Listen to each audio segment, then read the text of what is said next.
Сайн байцгаанд үзэгчдээ. За нэг сэдвээр хилцүүлэг нэвтрүүлэг үзэгч та бүхэнд одоо хүрэх гэж байна. За Монгол Улсын ерөнхийлөгч Ухнагийн хүрэлцэх өнгөрсөн 7 хоногт бүгд найрамдах Чех улс болоод бүгд найрамдах Польш улсад тус хоёр улсын төрийн тэргүүний урилгаар төрийн айлчлал хийгээд ирсэн. За энэ айлчлалын гол үр дүн юу байваа?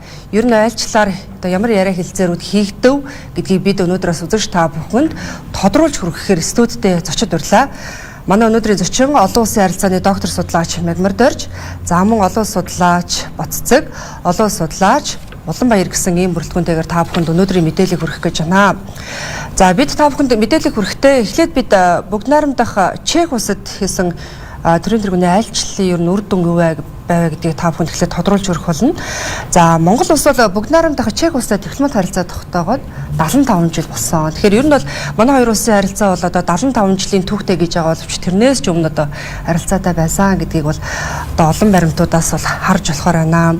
За Монгол улс бол одоо Монгол Чех улс бол парламентын төвшөнд, засгийн газрын төвшөнд, гадаад харилцааны төвшөнд харилцан айлчлалуудыг бол өмнө нь амжилттай хийж хэрэгжүүлж ирсэн.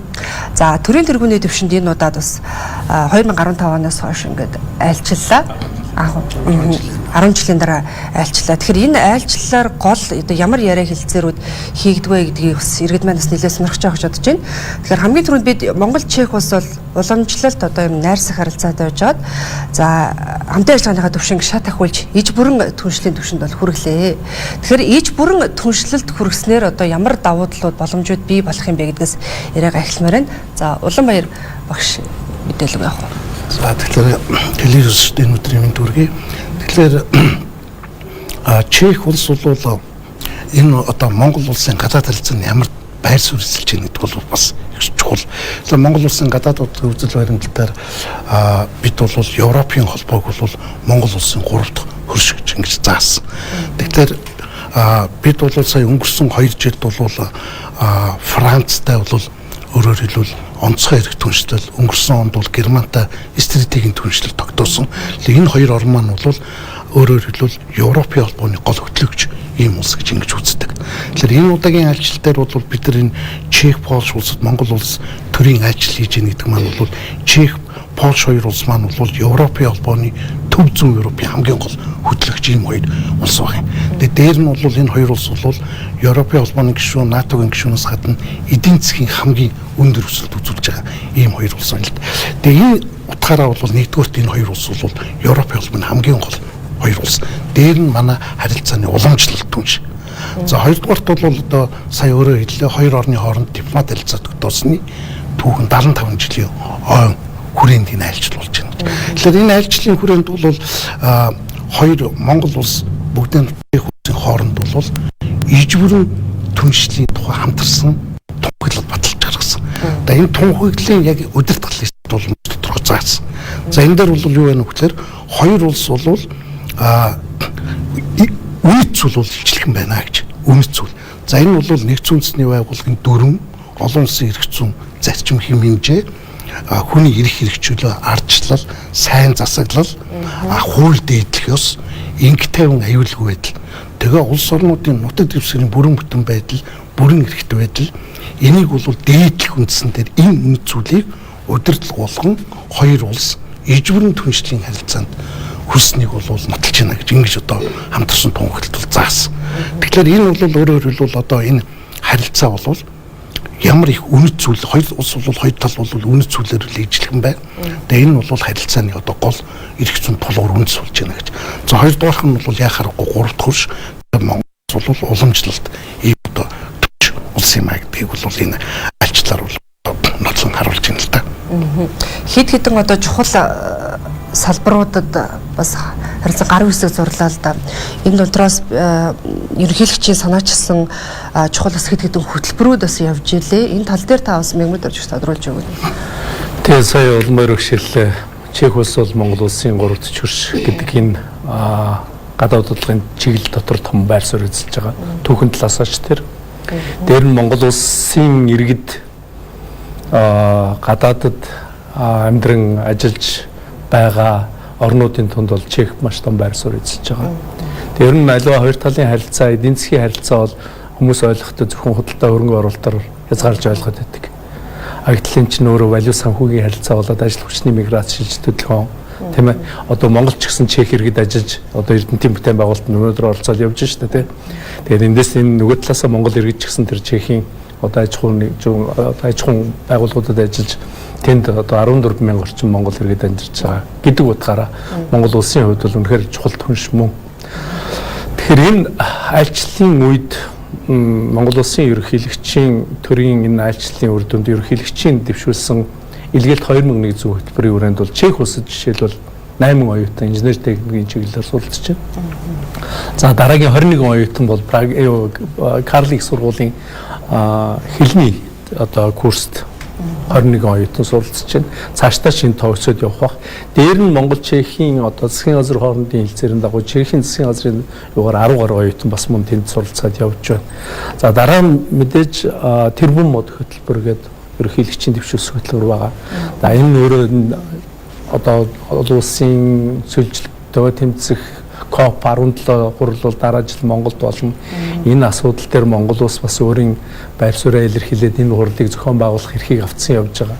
Тэгээ тэр хүрээнд хоёр тал бас харилцаа хамтын ажиллагаа ялангуяа байгаль хамгаалах чиглэлээр хамтран ажиллах чиглэлээр явлаа. За тэгээд түрүү хэлсэн 14,000 иргэд чи өөрөө бас тэнд нийгмийн даатгалд хамрагдах ёстой, нийгмийн хамгаалалд хамрагдах ёстой. Энэ хэлцээрийг бол түрүү хэллээ улмойрогш 2019 онд Зөвхөн сайд гадаад хэргийн сайд тогтоо бол энэ хэлцээрт гар үсгэж зураад 2023 оны 3 сард энэ хэлцээр хүчин төгөлдөр болоод Монголоос Чехт амьдарч байгаа, Чехээс Монголд амьдарч байгаа энэ хоёр улсын иргэд бол харилцан нийгмийн хамгаалалт хамрагдахаар болж тэтгэр тэтгэмжийг авах юм нөхцөл бодол бүрдтлээ. Дээр нь дотоод хэргийн асуудлаар бас тодорхой хэлцээрийг байгуулж чадлаа. Энэ нь юу гэсэн үг гэхээр мэдээж хоёр талын иргэд олноор амьдран оршин сууж байгаа тохиолдолд янз бүрийн асуудлууд гарна. Энэ үед хууль зүйн талаасаа бас хоёр тал иргэдтэй тусалцаа үзүүлэх эрх зүйн боломжууд энэ хүрээнд нэгдэд гараад ирж байна. Тийм ээ. Гэх мэтчлэн. Тэгэхээр энэ айлчлалын үр дүн мэдээж зөвхөн байгуулсан гэрээ хэлцээр иж бүрэн түншлэлийн харилцаа, иж бүрэн түншлэлийн одоо түншлэлийн үйл ажиллагааг 2030 хүртэл явуулах төлөвлөгөөг хамтраад баталчлаа шүү дээ тийм. Тэгэхээр хамтдаа 30 хүртэл ямар ч байсан хоёр талынхаа засгийн газрын түвшинд дэвшүүлээд байгаа тэр үйл ажиллагааны цаашдын төлөвлөгөөнд хамтран ажиллах тухай тэгээс салбарын дотоод хэргийн юм тийм ээ. За батлан хамгаалахын ч тийм спорт соёл залуучуудын ч тийм боловсролын салбарт ч тийм хамтран ажиллах тодорхой гэрээ хэлцээрүүд энэ гар үсэг зурсан ийм үр дүнтэй ажил болж өндөрч байна л да. Тэгээд энэ айлчлал, төрийн айлчлал, төрний үр дүнд засгийн газрын гишүүд багтаад, парламентын гишүүд багтаад, жишээлбэл Монгол Чехийн парламентын бүлгийн тэргүүлэгч Батэрдэн гишүүн ажиллаж байгаа бол Чехийн талаас Берковц гэж хүн байна. Ялангуяа энэ Чехийн талын парламентын Чехийн парламентын бүлгийн тэргүүн Берковцийн нэлээд их оролцоотойгоор энэ Монгол Чехийн хооронд нийгмийн хамгааллын хэлцээрийг бас байгуулсан төгт. Тэгэхээр парламент хоорондын харилцаа гэдэг маань ямар хүчтэй вэ гэхээр засгийн газрын түвшинд байгуулсан гэрээ хэлцээрийг сойрхон батлах дээр парламентууд том үүрэг гүйцэтгэв. Тийм учраас энэ айлчлалын бүрэлдэхүүнд парламентын гишүүд, парламентын бүлгийн гишүүд оролцож явж байгаа. Дээр нь бас нэг юм ажил сая энэ Чех Польшийн ажил дээр гарсан нэг шин дэвшилт зүйл бол Монгол улс гадаад бодлогын хувьд бол нэгдмэл байх ёстой. Гадаад бодлогын үзэл баримтлал гэдэг баримтчгийн 5 дугаар зүйл дээр Монгол улс гадаад бодлогод нэгдмэл залгам чанартай байх ёстой. Тэгэхээр бид нар гадагшаа нэг цонхоор нэг дуутаал харилцана гэсэн үг. Төрийн тэргүүнээсээ жирийн иргэн хүртэл. Төрийн тэргүүн, засгийн газрын сайд нар, парламент тэр буюу намуудын одоо ерөнхий нарийн бичгийн дарга нар хүртэл энэ ажлыг багтаж явсан. Тэгэхээр энэ нь өөрөө энэ айлчлалын бас нэг одоо үр дүн ач холбогдол гэж хэлж үзэж болох байна. Энэ айлчлалын үр дүнгээс нэг харагдсан юм одоо жишээ нь ерөнхийлөгчийн тэр бомбод хөдөлгөөн бол Европын холбооны ойн түншлэлийн хүрээнд хамтран ажиллахаар болж байна. За манай одоо засгийн газрын алсын хараа 2050 гэдэг хөтөлбөр байна тий. Тэр хөтөлбөр дээр бас мөн одоо энэ Чехийн талтай хамтрахаар болж байна гэд харахаар бас нэг талдаа нөгөө засгийн газрын тэр одоо ерөнхийлөгчийн санаас хөтөлбөр байдаг юм аль алинтай нэг юм уялдсан байдлаар бас нэг хамтын ажиллагааны гэрээнүүдээс нэлээд харагдчихсан л та. Тий.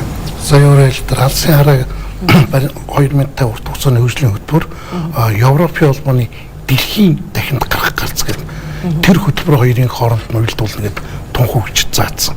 Тэгээд тэр Европын холбооны өөрөөр хэлбэл ойн түншлэл дээр тэр бомбод хөтөлбөрийг хамтран ажиллана гэдэг мөн одоо энэ хамтарсан тунхагт бол заасан байна лээ. Тэгэхээр хоёр талын хамтын ажиллагаа бол бас 2013 онд Монгол улс энэ холбооны хооронд түншлэл хамтын ажиллагааны суур хэлэлцээр байгуулсан. Энэ хэлэлцээрийг үндэс болгоно иж бүрийн түншлэл тогтоолоо гэдэг ингээ бас тодорхой зааж өгч байгаа. Тэгээ энэ бол өөрөөр хэлбэл иж бүрэн гэдэг маань бол одоо иж бүрэн түншлэл гэж ер нь түншлэл гэдэг энэ нэр томьёо бол 90-ад оны олон улсын харилцаанд орж ирсэн шинэ нэр томьёо. Тэгээ энэ бол иж бүрэн түншлэл, стратегийн түншлэл, иж бүрэн стратегийн түншлэл, хөгжлийн түншлэл гэдэг олон янзын нэр томьёонууд болж байгаа. Тэгээ энэ бол олон улсын эрх зүйн дагуу харилцан тэгш хэрэгтэйгээр хамтын хариуцлага хүлээн ахын зааж дүн сонсдог ах トゥ угийн харилцаа биш. Энэ бол олон улсын эрх зүйн нүүбийн дүрм, олон улсын эрх зүйн зарчмыг баримтлсан тэгш эрхийн ийм одоо чухал харилцааны одоо ийм хэлбэр юм а гэж ингэж одоо хэлэх гээд байгаа юм л да. Одоо ингээд хоёр улсын харилцаа гарах юм бол нэг талаасаа бид нар харах юм бол за Монголд ямар боломж гарваа гэж бид бас өөрөөсөө талаас харж байна тий. За нөгөө талаа харахаар Чехийн тал жишээ нь манайхтай яг яаж ямархуу байдлаар хамтарч ажиллах сонирхолтой байна. Ер нь одоо энэ Чех үндэстэй ер нь одоо тийм Чехүүд одоо биднийг бас тийм ээ юу гэж харж байна бидэнтэй ямар салбарт байдаг юм те ямархуу байдлаар хамтарч ажиллах сонирхолтой байна гэдэг бас их чухал байгаа даа л дээ. Энэ тал дээр ер нь яг одоо ингэ айлчлалын хүрээнд яг ямархуу асуудлууд ер нь яригдчих Чехийн талаас сая бол ингээд яг энэ айлчлалын хүрээнд бол манай байгаль орчин уур амьсгалын өөрчлөлтийн яам Прагийн амтны хүрээлэн хоёрын хооронд харилцаа хамтын ажиллагааны санамж жиг байгуулсан. За энэ дээр манай элчин сайд ганц сүх Чехийн талаас бол тэр амтны хүрээлэнгийн зарга Милошевич Бобек гэдэг одоо Монголд маш олон удаа ирж байсан. Тэгэхээр энэ бол өөрөөр хэлбэл дэлхийн улаан наманд орсон тах гэж одоо зэрлэг адуу байж байгаа. Энэ бол одоо яг энэ тунхаг хүчгээр бол Пржевальскийн адуу гэж нэрлэсэн байж байгаа. Тэгээ энэ бол 1890-ээс 1900 оны ихэнх үед бол Монголоос 90 гаруй тахийг энэ Европ руу гаргацсан. Тэгээ ингээ Монголд байхгүй болсон улаан номонд ховордсон амтан болоод тэгээ энийг бол нэг нь Нидерландын хустай нуруунд одоо 600 гаруй толгой болсон. А нөгөөх нь бол энэ одоо энэ Бобик гэж энэ одоо захирлын маш их хүчин чармаалтын үр дүнд 2011-ээс 2019 оны хооронд 9 удаагийн тээвэрлэл дээр одоогийн энэ хоомын тал гэж энэ бол Завхай аймгийн дөрвөлжин сумын нутаг. А нөгөөх нь бол одоо их говийн дархан цаас газрын Б бүс гэдэг нь маань бол одоо Говь Сүмбэр аймгийн Говь Алтай аймгийн Бугад сум байж байгаа. Тэгээ энд бол өөрөөр хэлбэл баг 460 гаруй одоо энэ 30 гаруй тах өнөөдөр бол ингээд 460 гаруй толгой болоод өссөн. Тэгээ энэ бол өөрөөр хэлбэл нөгөө нэгдсэн үндэсний байгууллага за ЮНЕСКОд бүртгэгдсэн тэр говийн дархан цаас газар энэ бол өөрөөр хэлбэл байгалийн одоо энэ устж өгүүлж байгаа олон төрлийн зүйлийг хамгаална гэж. Энэ чинь бол одоо байгаль дэлхийн нийтийн том асуудал байхгүй.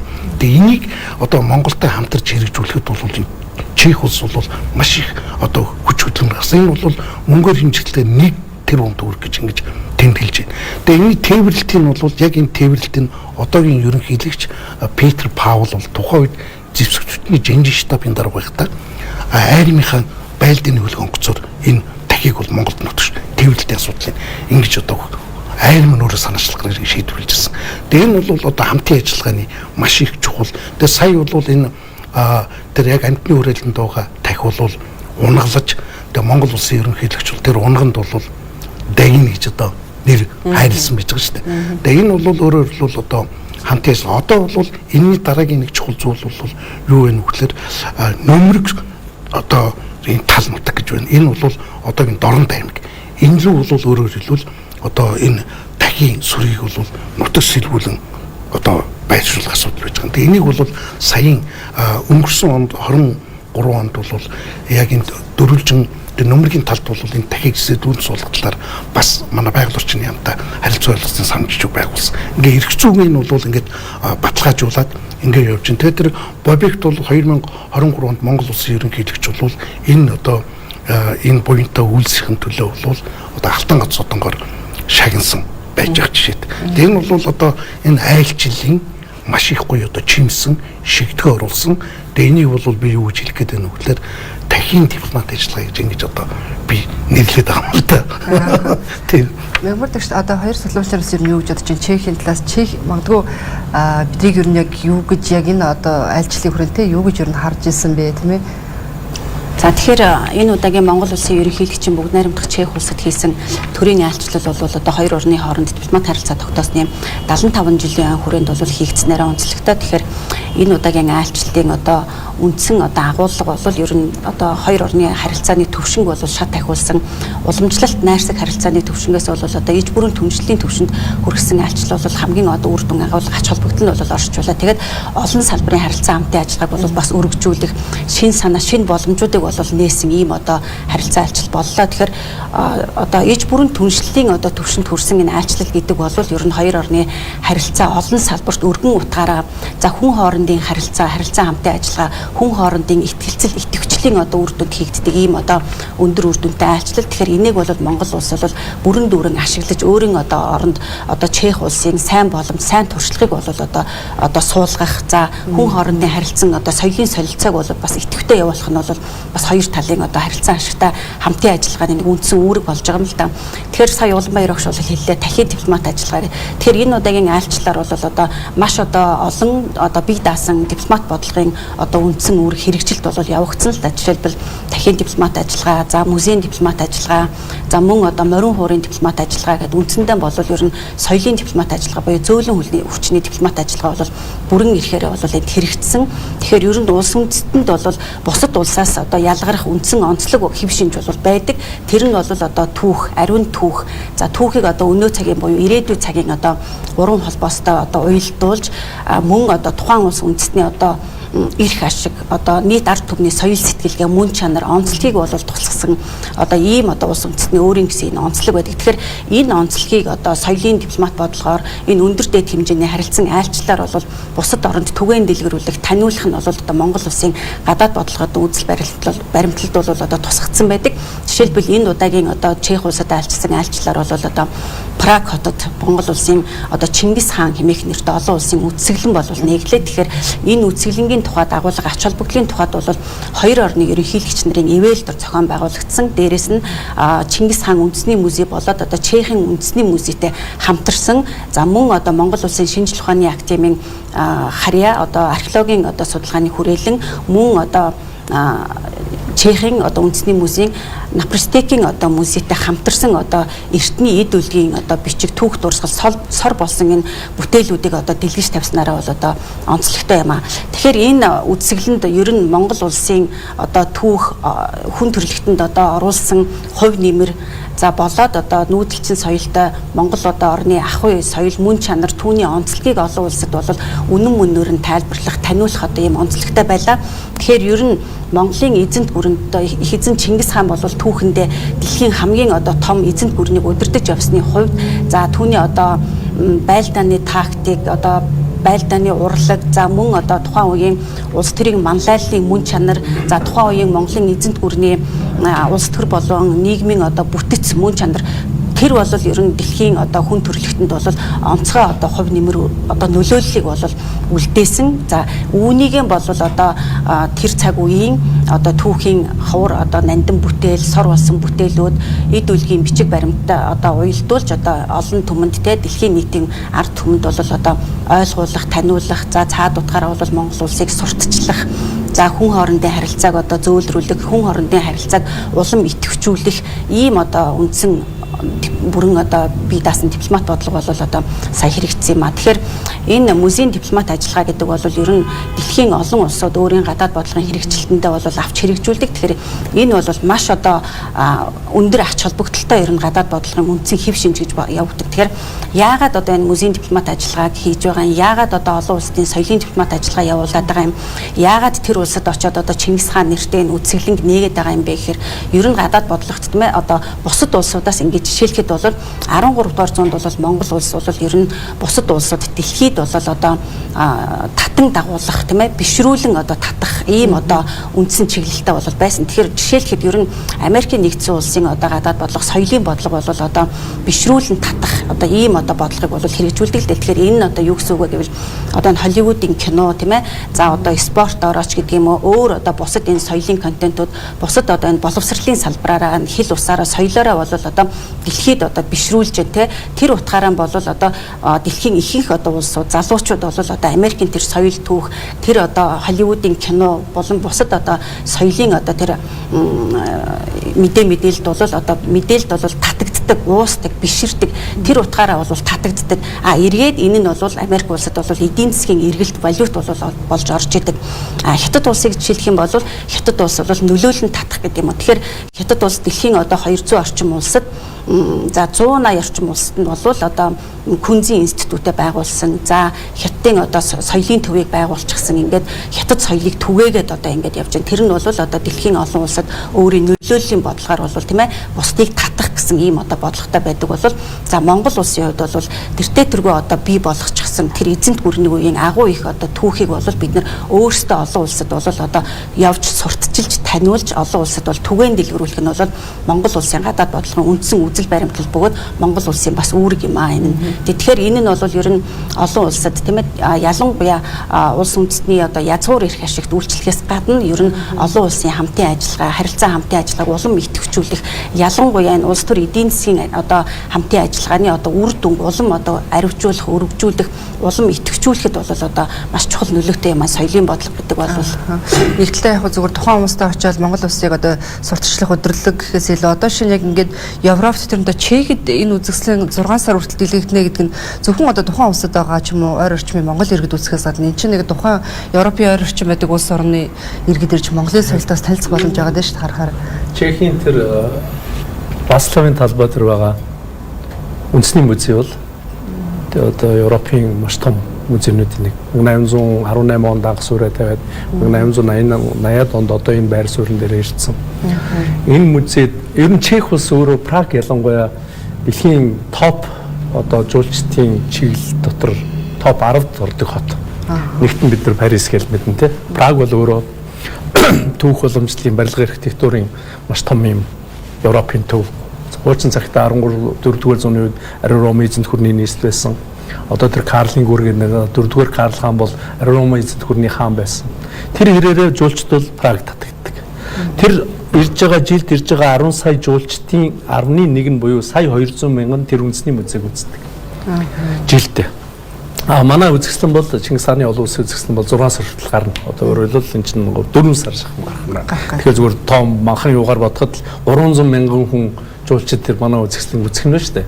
Тэгээ энэ нөгөө сая багшийн ярьсан Монгол улсын гадаад дэлхийн үзэл баримтлалын 29-1, 29-2, 29-3 гэдгийг уншигчд бас аваад үзээрэй. Тэнд Монгол улсын соёл, түүх, заншил, урлаг, бүтээлийг сурчлан таниулах гэсэн байж байгаа. Энэ нь нөгөө зөөлөн хүчний бодлоготой холбоотой.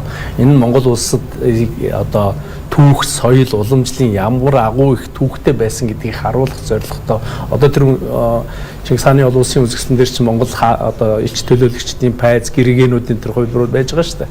Тэгэхээр Монголын элч төлөөлөгчид тэр пайз зүгээд явснараа дипломатын түүхэнд эрх хамт арах эрх гэдгийг монголчууд оруулсан юм а гэдгийг бол дэлхийд дахин таниулж байгаа ийм том үйл ажиллагаа байхгүй. Тэгэхээр тэр үзэсгэлэн нэг морин чуулга тавуулах. Зөвхөн дангац морин чуулга биш шүү дээ энэ чинь тийм ээ. Манай Дөрвөжгийн Эрдмийн театрын Батчаргал, Инх наран гэсэн хоёр гос дуучин. За манай үндэсний найрал хөгжмийнхэн тийм ээ.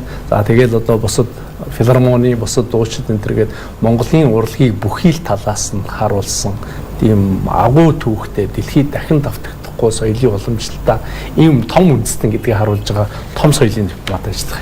Тэгээд таны асуултан дээр нэмээд ярихад сая бид хэд ерөнхийдөө улс төр болоод хоёр талын гадаад бодлогын шийдвэр авах механизмын ач холбогдол болоод зөвлөвчний бодлогын тархалаар ажиллаа.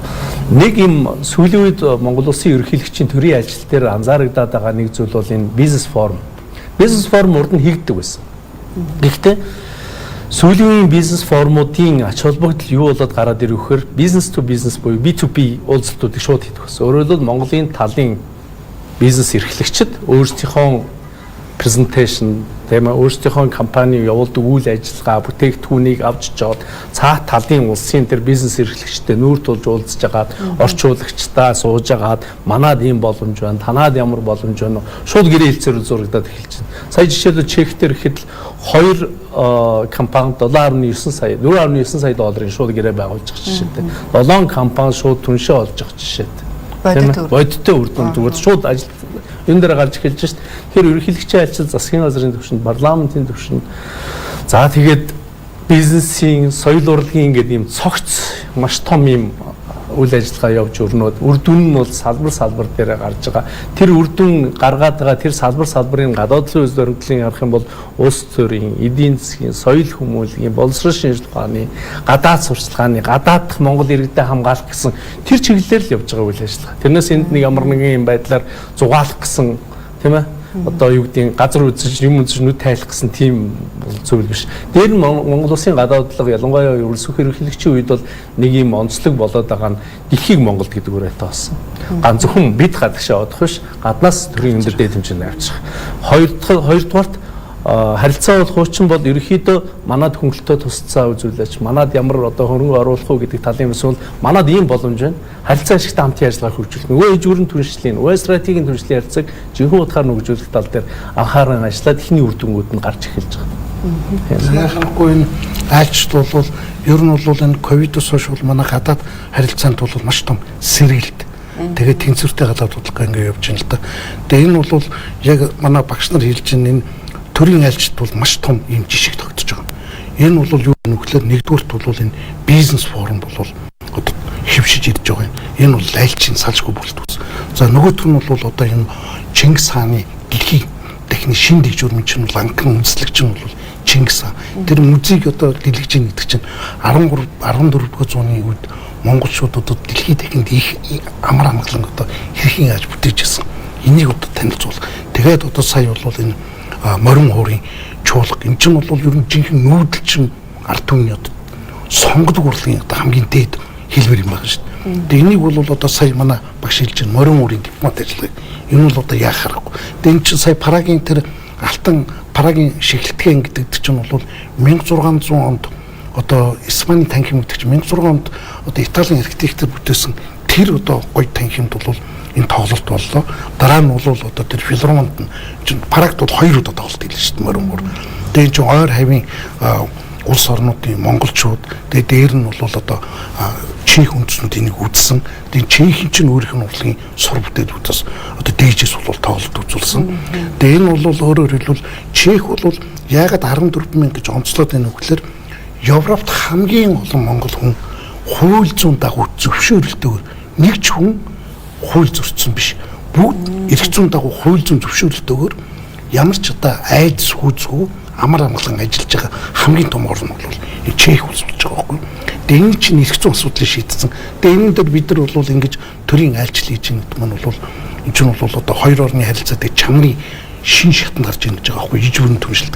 Тэгээ энэ одоо бид нар бол энэ бидний айлчлал бол дараагийн үед бол энэ чинь маш чухал юм жишг ийм одоо үр дүнтэй айлчт болж ингэж үгнэх хэрэгтэй болж байгаа юм л да. Сая морин хуурын найрал гэж ярьснаас одоо Чехэд 2 удаа морин хуурын найрал тоглолоо. За Польшид 1 удаа тоглолоо. Одоо энэ үзэж байгаа иргэд нь Монгол иргэдээс гадна Чех, Польш иргэд яг үзэжсэн л да. Тэгэхээр Монгол иргэдээ юу ярьж байна гэхээр их орондоо очсон юм шиг сайхан мэдрэмж төрж байна. За ерөнхийлөгч ингээд дагаад хамт ирсэн нь нэг талтай магадгүй их орноо ээж аваагаа санагдуулах тийм сайхан мэдрэмж төрж хэлж байна. Нөгөөдөө одоо энэ Чех Польшийн иргэд үзээд яг ямар сэтгэл төрж байна гэдээ харахаар Монгол явж үзмээр байна. Монгол юу яг ямар улс юм болоо. Эсвэл тухайн хөгжмөө сонсоод нэг тийм хээр талд яваад байгаа юм шиг. Эсвэл одоо яг ямар соёлтой хүмүүс юм болоо гэдэг нэг тийм Монголын талаар юм сонирхох одоо нэг тийм бодол маш их төрсөн. Би Азийн маш олон оронд аялж исэн хэрнээ Монголыг яагаад ингэж те ингээд наривчилж ингээд сонирхож байгааг юм болоо. Яг энэ морин хуурын найрлын тоглолтыг үзээд их сонирхсоо. Тэгээ морин хуур гэдэг энэ хөгжмөр Шопенийг магадгүй Европын алдартай хөгжмөд яаж ингэж тоглож болд юм болоо гэдгийг хөгжмөдийн зохиолч Дворжакийнхыг Чехэд тийм тэрийг их гайхаж асууж ирсэн л да. Тэгэхээр нэг талаа харахаар иймэрхүү байдлаар ингээд бид нар Монгол улсаа ингээд маш сайхан ойлгомжтой гэх юм уу байлаа хүмүүстээ ойлгуулж байгаа юм гэж зүгээрс харагдаад байна л да. Нэг цогцож байгаа юм ба тий. Тэгээ түүх, соёл, урлаг, бизнес, улс төр, эдийн засаг бүх салбарт нь л манайх юм байна. Нөгөө нээлттэй инхийг эрхэмлсэн олон талгуурт бие даасан гадаад бодлогын болно гэдэг бид нар ч гадаад бодлогын үйлчлэл баримталтаа заасан шүү дээ. Тэрийг л яг хууль эрх зүйн дагуу гадаад бодлогын үйлчлэл баримтлал гэдэг баримтчиг 11 онд батлагдсан. Энэ бол манай гадаад харилцаанд баримталж ах алтан гац. Үндсэн хууль. Энэ баримтчгийг л хэрэгжүүлээд явж байгаа. Тэрнээс энэс гадуур ямар нэг юм зохиогоод шинийг бодоод байгаа юм бол байхгүй. Яг тэр баримт хүчгийн дагуу хуулийн хэрэгжилт тэр баримт хүчгийн хэрэгжилтээр л өнөөгийн төрийн тэргүүн гадаад яам одоо засгийн газар парламентын гишүүд тэгэл бизнесийн соёл урлагийн хамтраад л явж байна гэсэн нэг цул болоод явж байна. Дан ганц Монголын одоо хөгжмүүдийг тоглосон бол бас нэг тийм сонир биш гэж болохоос мөн тийм. Гэтэл тэр тухайн улсынх нь нөгөө онцлогтон тохирсон магадгүй алдартай уран бүтээлүүдийг тоглосон нэг талдаа илүү нэг тийм хүмүүст нь хүрсэн юм уу гэж асуув. Мөрөөрийн найрлын концертын хөтөлбөрийг харах юм бол за Монгол үндэсний жансан нор шарваас эхлээд агуу хөгжмийн зохиолчдын бүтээлүүд.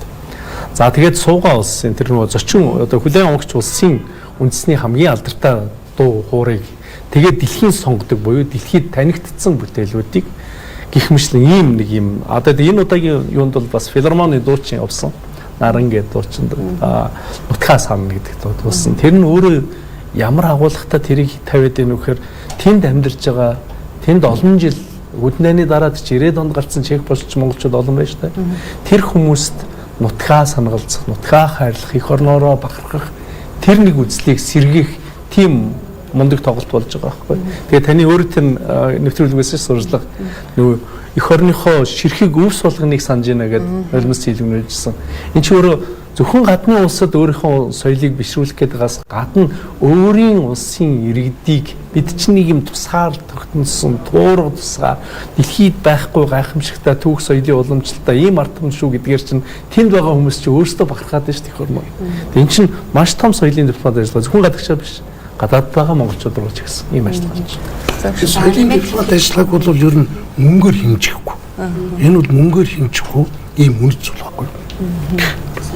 За нэмээд хэлэхэд бол ер нь энэ соёлын дипломат би түрүүн хэлсэнчлэн ер нь одоо улс үндэстэн өөр өөрийн гэсэн хэв маяг онцлог мөн чанар за агуулга ач холбогдлыг одоо шингээсэн байдгиймаа гэж. Тэгэхээр Монгол улсын хувьд одоо бусад улсаас ялгарх онцлог за агуулга ач холбогдол юу вэ гэвэл ерөөсөө л бидний эртний одоо өн удаан жилийн одоо түүх байна. За Монгол соёл сэтгэлгээ, Монгол ах бай, Монгол ёс заншил гэдэг ингээд байна. Тэгэхээр үүнийг илэрхийлэх одоо том илэрхийлэл бол ерөөсөө бидний одоо морин хуур хөгжим, энэ язгуур эрх ашиг, за энэ Чингис хаан гэдэг ингээд тэгэхээр морин хуурын энэ одоо чуулга тоглолтыг бол ер нь төрийн тэргүүний төвшөнд олон улсад одоо айлчлахад бол одоо бүрэлдэхүүнд оруулж байна гэдэг бол ер нь Монгол улсын бие даасан дипломат бодлого гадаад бодлогын хэрэгжилтэнд бол одоо онцгой ач холбогдол өгч одоо оролцуулж байна л гэсэн үг болж байна. Тэгэхээр морин хуур хөгжим бол эртнээсээ Монгол түмний бахархал болж ирсэн. Эртний одоо морин хуур хөгжим түүний одоо үнцэн, түүний одоо утга агуулга холбоосыг бол Монгол хүн бүр бол одоо дээдлэн шүтэж бол ирсэн. Тэгэхээр мандан буурахын альч цагт Монгол одоо хүн бол энэ морин хуурынхаа үндсэн язгуурын зарчмыг бол ерөөсөө алдагдуулахгүй авч ирсэн одоо ийм онцлогтой юм байгаа. Тэгэхээр одоо саяны энэ бүгд найрамдах Чех улсын Праг хотод ялангуяа одоо Прагийн шилтгэн буюу одоо ерөнхийлөгчийн өргөөнд тоглосон энэ морин хуурын энэ одоо найрал хөгжим бол хоёр улсын харилцаанд бол онцгой ач холбогдол өгсөн. Дээрээс нь түрүүн хэлсэнчлээ одоо хүн хоорондын харилцан ойлголцол идэвхжлийг бол одоо маш одоо идэвхжүүлсэн. За тэгээд сонрыг мэлаад сэтгэлийг хөглсөн ийм одоо сор болсон бүтээлүүдийг бол тоглосон. Тэгэхээр энэ морин хуур бол одоо олон улсад одоо хүн төрөлхтөнд Монгол улсыг сурталчлах, таниулах, түгээн дэлгэрүүлэх энэ их үйл хэргийг нь одоо Монгол улсын төр үнэлсэн 2023 онд одоо Чингис хааны 861 жилийн ойгоор за Чингисийн өдөр буюу Монгол бахархалт өдрөөр бол Монгол улсын ерөнхийлөгч Ухнагийн хүрэл зүгт зарлаг гаргаж тэргүүн зэргийн одон Чингис хаан одон тэмдгээр бол одоо алдаршуулан шагнасан. Одоо ингэж бол одоо морин хуурын найрал хөгжим бол одоо олон улсад одоо Монгол улсыг түгээн дэлгэрүүлэх, таниулах одоо юм маш том соёлын элч гэдэг утгаараа бол гадаад бодлогын одоо салсгүй нэг хэсэг юм аа. Чехээс залгуулад бүгд найрамдах Польш улсад ерөнхийлөгчөөс айлчсан байгаа. Тэгээд Чехийн айлчлал мөн адил одоо 75 жилийн гой тохиож байгаа. За энэ удаагийн айлчлал хариу айлчлал гэж бол хэлж байна. 2023 онд Анжеад одоо ерөнхийлөгч манай улсад ирсэн. Тэгэхээр яг одоо энэ удаагийн айлчлалаар магадгүй одоо яг ямар яриа хэлцээрүүд зурдах болоо гэдэг бас нэлээд анхаарал татчихсан да. Юу гэхээр 2023 онд эрэхтэй Анжеад одоо ерөнхийлөгч Монгол улсын ерөнхийлөгч Ухнагийн хүрэлс өгдөө. Засгийн газрын төвшинчдэр хэд хэдэн гэрээнүүдээс гараа усурсан. Тэгэхээр түүнээс хойш одоо бараг 2 жил орчим болох чинь тий. Тэгэхээр яг энэ 2 жилийн хугацаанд тухайн үед одоо зурсан магадгүй энэ гэрээ хэлцлүүд хэр үр дүнтэй байна гэдгийг бас нэг талд анхаарах байсан болоо гэж бодож байна. За тэнд очиход Чехээс гадна одоо Польш дээр Чехийн талаас ч тэр Монголын талаас ч тэр маш олон одоо бизнес бизнес эрхлэгчид бас нэлээд харагдчихсан. Тэгэхээр бизнес эрхлэгчдийн үед бол юу гэж ярьж байгаа нэхээр яг түрүүний чектэй адилхан ер нь нэг эхний ээлжийн ямарс нэг яриа хэлцээрүүд очиод хийгдээдхий ямар боломж байна гэдгийг одоо өөрсдөө адилхан магадгүй те аж ахуйн нэгжүүд ямар хөө байна гэдгийг бас нэлээд харж байна гэдгийг бас ярьж ирсэн. Тэгэхээр бизнес формоос эхлээ пош тасан. Тэгэхээр бизнес формын ер нь үр дүн бас яг юу байваа. Тэгэхээр энэ хариу ажиллалаар ер нь гол бас ямар яриа хэлцээрүүд ер нь хийгдвэ. Энэ дээр бид нар одоо юуг илүү дурдж ярих хэрэгтэй вэ гэдгийг манай судлаач нар та бүхэн өөр өөрсдийнхөө онцгоос тайлбарлаа явах. Тэгэхээр бас энэ удаагийн айлчлалаар бол Монгол, Польш улсын ирж бүрэн түншлэлийн хамтарсан тунхаглал гаргасан. За энэгээр бол яг түрүүний миний хэлдэг нэгдсэн үндэсний байгууллагын 4 нийт хүндрэлтийн хамтын үнэт зүйлсийг удирдлага болгоод хоёр орны харилцааг ирж бүрэн түншлийн түвшинд хүргэлээ гэдгийг бол хоёр гадаад хэргийн сайднаар гаргаж зурсан хамтарсан тунхаглал гэж байгаа. За энэ бол айлчлалын чанарын шигшдгийг харуулж байгаа. Нөгөөх нь бол та сая бол та хэллээ бизнес форум гэдэг. Тэгэхээр яг энэ 2023 онд анж дуудагийн ерөнхийлөгчийн айлчлалын дараа сүүлийн 3 жил гэхэд хоёр орны худалдаа баг 3 дахин нэмэгдсэн гэж ингэж одоо бизнесмэнүүд нь хэлж байна. Тэгэхээр одоо бол 150 сая орчим доллараар худалдааны эргэлдэж байна. Тэгээ энэ үеэр бол сая бизнес форум бол хоёр ерөнхийлөгч бол энэ бизнес форумд оролцож явахгүй үг хэлсэн. За ялангуяа одоо хоёр тал бол энэ худалдааны маш их өргөн харилцаатай байсан.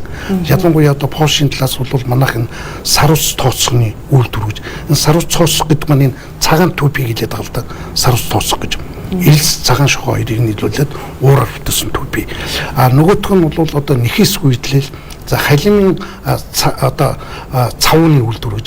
Энэ бол нөгөө арь ширний малын арь ширийн гадна талд байгаа өвөхийн одоо хусаж авах замаар цав гаргадаг. Хамгийн сайн чанар аж үйлдвэр цаврууд ийм үйлдвэрийг болж Польшийн тусламжтайгаар байгуулж байсан байх жишээтэй.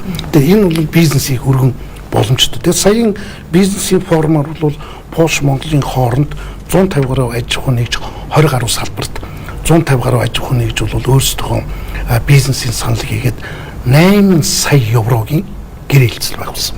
Саяын одоо зөвхөн энэ нэг өдрийн одоо бизнес форум дээр хэвтэл. Тэгээ энэ бизнес форум бол их үр дүнтэй болсон. Тэгээд ялангуяа анжидуудаа ерөнхийлөгч өөрөө хэлсэн л дээ. Энэ хоёр талын худалдаа эдийн засгийн харилцааг хөгжүүл хамгийн гол одоо их сурвалж нь бол Польш төгсөн Польш хэлтэй хүний нөөц юм аа. Энэ бол одоо гол одоо локомотив буюу зүтгэх хүч гэдэг. Тэгээд Польшийн ерөнхийлөгч хэлэхдээ бол энэ шинэ хар хорон Европ Азийг дамжсан олон улсын тээврийн сүлжээ дэд бүтцийн салбарт бол Польшийн бизнесүүд бол энэ танаа одоо зарлж байгаа 14 мегаватт бүрийн бол оролцоо одоо бүрэн боломжтой гэж ингэж хэлж ийн л да. Тэгэхээр Польш бол өөрөө одоо эдийн засгийн хувьд бол Европын холбоо дотор маш өндөр хөгжиж сүүлийн 35 жил дотоодын нийт бүтээгдэхүүний нэг хүн амд оногдол 8 дахин өссөн байна. Тэгэхэд 90 онд яг өөрөөс нь доор байсан дээгүүр байсан улс орнууд бүгд Польшийн ард тоцорсон байна гэдгийг бол одоо Польшийн гадаад хэргийн сайдын өгүүлбэр байж байгаа л да. Цэцэл хөгжилт энэ 2 сарын 21-нд баруун төвлөгцсөн өгүүл энэ дээр ингэ тэмдэглэсэн. Тэгэхээр хоёр талын худалдаа эдийн засгийн харилцаа хамтын ажиллагаа бол эрх зүйн үйлдвэр чанарын шинэ шатанд гарлаа. Одоо ингээд энэний мөрөөр бол бизнес маш идэвхтэй өрнөх нь ер нь монголчууд бол Польшийн одоо сайн чанарын чи Европын стандарт байхгүй Польшийн стандарт биш Европын стандартын хамгийн сайн жимсгэн лаацсан бүтээгдэхүүнүүд за тэгээд одоо энэ барилгын стандарт Европын стандарттай энэ зүйлийг бол манай бизнесмэнүүд бол одоо маш их одоо хэрэгжилж байна. Тэгээд энэ дээр нэг зүйлийг ярихад Европын холбоо бол Монгол улсын бараа бүтээгдэхүүн буюу 7200 гаруй төрлийн бараа бүтээгдэхүүнийг Европын холбоонд 27 оронд бол бид гайлын татваргүй экспортлж байгаа. Тэгээ энэс бол Монгол улс бол 70 гаруй бүтээгдэхүүн байгаа. Тэгээ Монголын оюун нийгмийн сүлжимл бүтээгдэхүүн Польшийн зах зээл дээр бол гайлын татваргүй орж байгаа.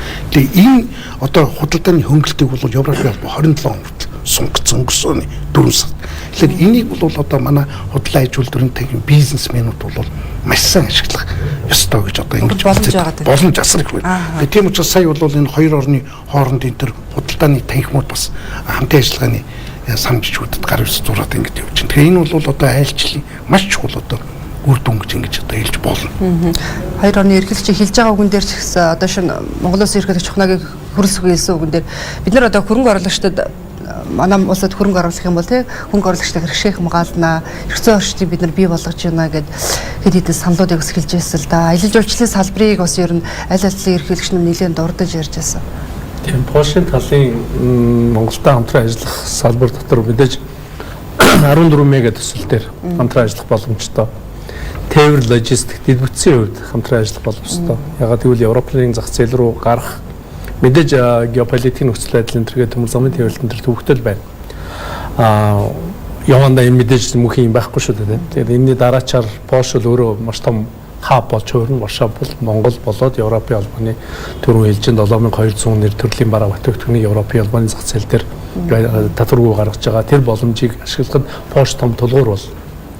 Дээр нь Польш бол өөрөө Европын албаны эдийн засгийн том 5 дахь эдийн засаг. Зөвхөн дангаас Польшоор дамжуулах биш. Польш өөрөө баг эцсийн зэг байж болохоор ялангуяа Польш бол хүнс хүдээчхүүн гаралтай бүтээгдэхүүн. Тэн дотор одоо хүнсний ногоо, жимсгний одоо бүтээгдэхүүний одоо үйлдвэрлэлээр бол Европ толгой зөгтөг. Бид нар бол урбаникээр мэднэ. Тийм ээ. Зөвхөн захирал тэр шүү дээ. Тэгэхээр тэр өөрөө тэр Польш, тэр Украин хавийн тэр үржин шимтэй бор хөрсөн дээр чинь урахгүй юм байхгүй тийм. Тэгэхээр тэр тал дээр хамтран ажиллах.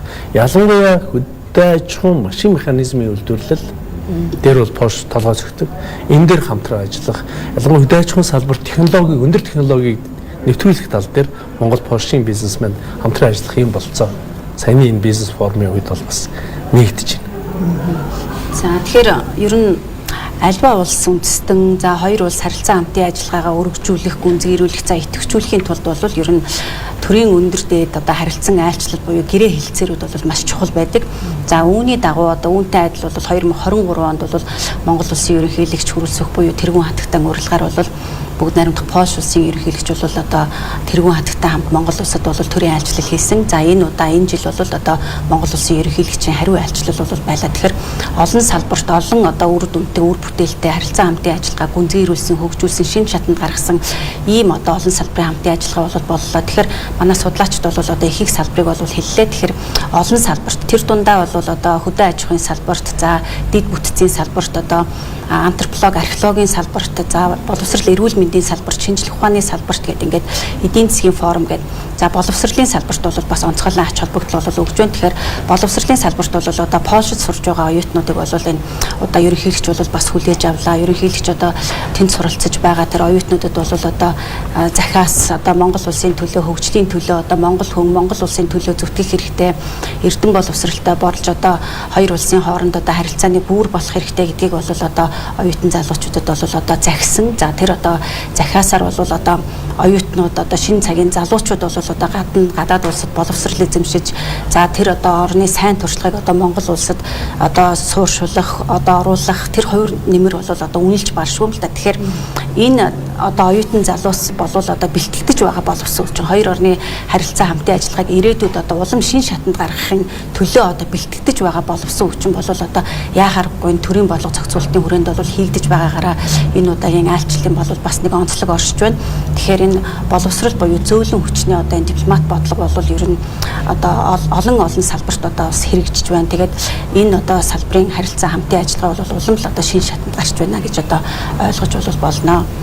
Та бүхэдээс энэ төрсөн дээр харж байна л да. Ерөнхийлөгч Чех болон Польшид аль алинд очихдоо Монгол улсынхаа иргэдийн төлөөлөлтөд уулзчихсан. За илгээлт 2001 зөвгөд өөрийнхөө санаачсан хөтөлбөрийн оюутнуудтай уулзахаас гадна одоо энэ Польш улс дээр жишээ баггүй иргэдийг бас нөгөө найрамдал медалаар шагналжсэн. Ер нь бол манай хоёр улсын харилцаанд тодорхой хэмжээнд хувь нэмрээ оруулсан маш олон одоо иргэдийг бас шагнаж оромшуулж ирсэн. Мөн одоо Монгол иргэдтэйгээ уулзаад манайх одоо эрүүл мэндийн салбарт ялангуяа уламжлалт хамгаалах ухаан энэ чиглэлээр олон эмчнэр бас ажилтдаг юм байлээ. Тэгээд энийг бас нэлээд дуртахгүй бас өнгөрөхгүй байхаа. Польшид бол Чехд бол 14 мянган иргэд ажиллаж байна гэстэй.